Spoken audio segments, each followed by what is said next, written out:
আনা খাতামুন নবিয়্যিন লা নবিয়্যা বা'দি, আমি হলাম শেষ নবী, আমার নবীর আমি পরে আমার নবুয়তের উপরে মোহর মেরে দেওয়া হয়েছে, আমার পরে আর কোনো নবী আসবে না। যেহেতু আমার আপনার নবী মুহাম্মদুর রাসূলুল্লাহ সাল্লাল্লাহু আলাইহি সাল্লামের পরে আর কোনো নবী আসবে না, আল্লাহ নবী কোনো পাঠাইবেন না। এই জন্য সৎ কাজের আদেশ অসৎ কাজের নিষেধ কোন ব্যক্তি করবে? মহান আল্লাহ তাআলা সৎ কাজের আদেশ অসৎ কাজের নিষেধ উম্মতে মুহাম্মাদির উপরে দিয়ে এই দায়িত্ব আল্লাহ তাআলা উম্মতে মুহাম্মাদিকে দিয়ে উম্মতে মুহাম্মাদির মর্যাদা অনেক বৃদ্ধি করে দিয়েছেন। এজন্যই আমাদের মর্যাদা আমাদের সম্মান এত বেশি। আল্লাহ তাআলা বলেন, কুনতুম খায়রা উম্মাতিন উখরিজাত লিন-নাস, তোমাদের মধ্যে থেকে এমন একটা দল আসবে, তোমাদের মধ্যে থেকে এমন একটা দল বের হবে, যে দল হবে খায়রা উম্মাতিন উখরিজাত লিন-নাস, অনেক ভালো হবে, অনেক ভালো হবে, অনেক দামি হবে, আমার কাছে অনেক মর্যাদাবান হবে।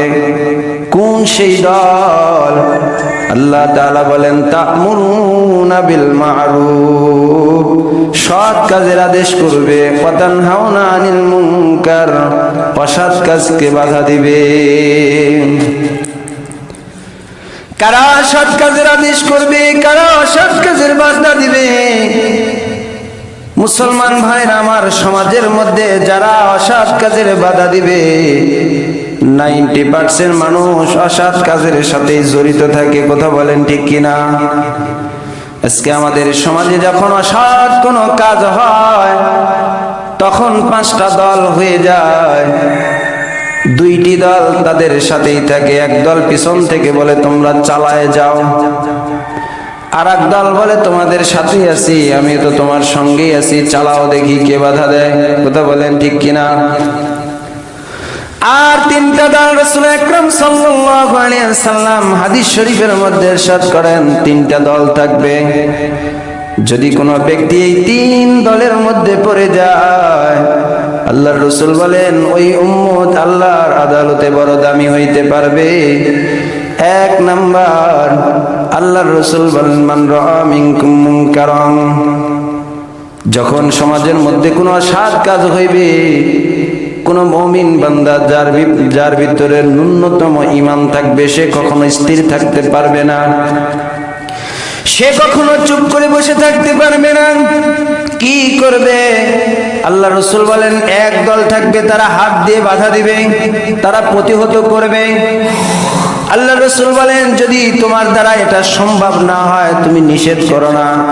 দেখেন হাদিসের কথা কত সুন্দর। আল্লাহ রাসূল বলেন নিষেধ করার দরকার নাই।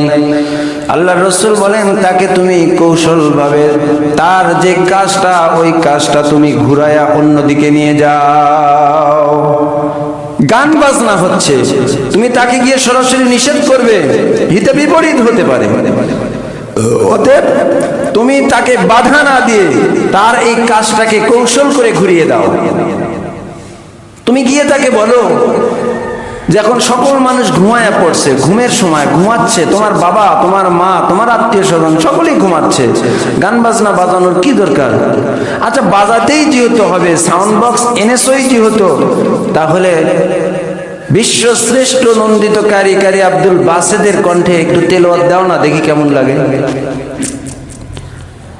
বর্তমান সময়ে যে কলরব শিল্পী গোষ্ঠীর গজলগুলো কত সুন্দর লাগে, সকল মানুষই তো শুনে, দাও না, বাজাতেছো।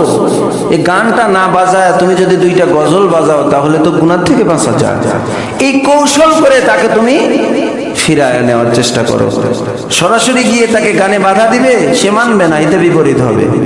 এজন্য আল্লাহ রাসূল বলেছেন, যখন কোনো অন্যায় কাজ হয়, এই অন্যায় কাজে বাধা দিবে, বাধা দেওয়ার দরকার নাই, নিষেধ করার দরকার নাই, ফাল্লিউগাইয়িরহু, তাকে তুমি চেঞ্জ করে দাও, তার ভাবনাটা একটু উল্টায় দাও। গাইয়িরহু মানে কি? উল্টায়া দাও, তার ভাবনাটা অন্যদিকে নিয়ে যাও। সরাসরি নিষেধ করার কথা আল্লাহ রাসূল বলেননি। ফাইল্লাম ইয়াস্তাতি ফাবিকলবিহি,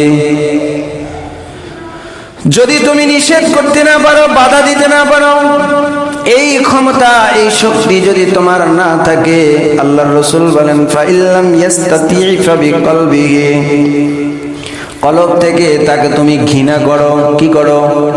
কলব থেকে তাকে তুমি ঘৃণা করো। বড় আফসোস, বর্তমান জামানার বর্তমান সমাজের মানুষগুলো কলব থেকে ঘৃণাও পর্যন্ত করতে চায় না। কথা বলেন ঠিক কিনা? এক জায়গায় গান বাজনা হচ্ছে, অশ্লীল কাজকর্ম হচ্ছে, এটা দেখার পরেও ন্যূনতম ইমানের যে তাকাজা, দিল থেকে তাকে ঘৃণা করা, এই কাজটাও পর্যন্ত করতে পারে না। ফাইল্লাম ইয়াস্তাতি ফাবিকলবিহি ফাইল্লাম ইয়াস্তাতি ফাবিলিসানিহি, যদি সম্ভব না হয় তাহলে জবান দ্বারায় তাকে নিষেধ করো। হাত দ্বারায় প্রতিহত করার শক্তি যদি তোমার না থাকে, জবান দ্বারায় তাকে নিষেধ করো। ভাই, বাবা, আত্মীয় স্বজন যেই হোক, তাকে তুমি নিষেধ করো না, এই কাজ করা যাবে না। সকল মানুষ ঘুমিয়ে পড়ছে, ঘুমের সময় গান বাজনা করা যাবে না, এই গান বাজনাটা বন্ধ করো, জবান দ্বারায় তাকে তুমি নিষেধ করো। 3 নাম্বার, যদি এটাও সম্ভব না হয় তাহলে তুমি দিল থেকে তাকে ঘৃণা করো। ওই পাপ কাজটাকে দিল থেকে তোমাকে ঘৃণা করতে হবে। এই 3টা কাজের 3টা দলের মধ্যে যদি তোমার নাম থাকে, 3টা দলের মধ্যে থেকে কোনো দলের লোক যদি তুমি হইতে পারো, আল্লাহর রাসূল বলেন আল্লাহর আদালতে তোমার দাম আছে। আর এই 3টার বাইরে ওই 2টার মধ্যে যদি তুমি পড়ে যাও, তাহলে আল্লাহর আদালতে তোমার কোনো দাম নাই। খৈর উম্মতিন উখরিজাত লিন-নাস, এই খৈরের মধ্যে তুমি পড়বে না। ওই খৈরের মধ্যে যদি তুমি পড়তে চাও, তাহলে হাদিসের এই 3টা দলের মধ্যে একটা দলের সদস্য তোমাকে হতে হবে।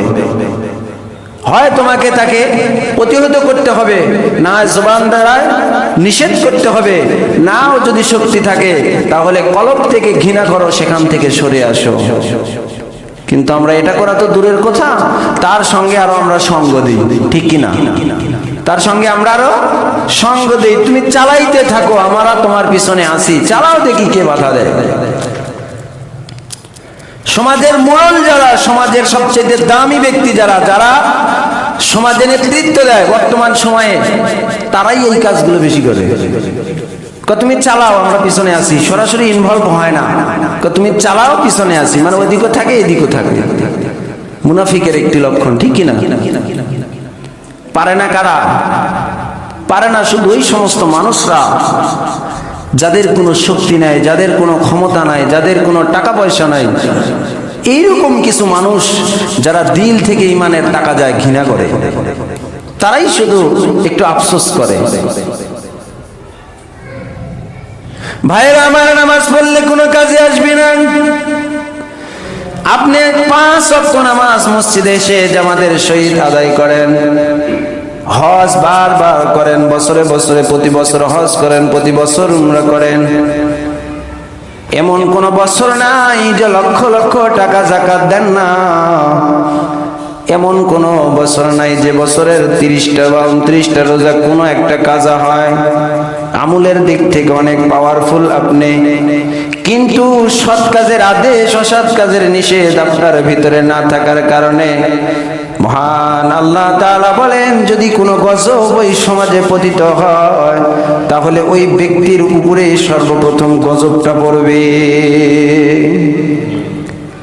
মহান আল্লাহ তাআলা বলেন, কু আনফুসাকুম ওয়া আহলিকুম নারা, নিজেকে জাহান্নামের আগুন থেকে বাঁচাও।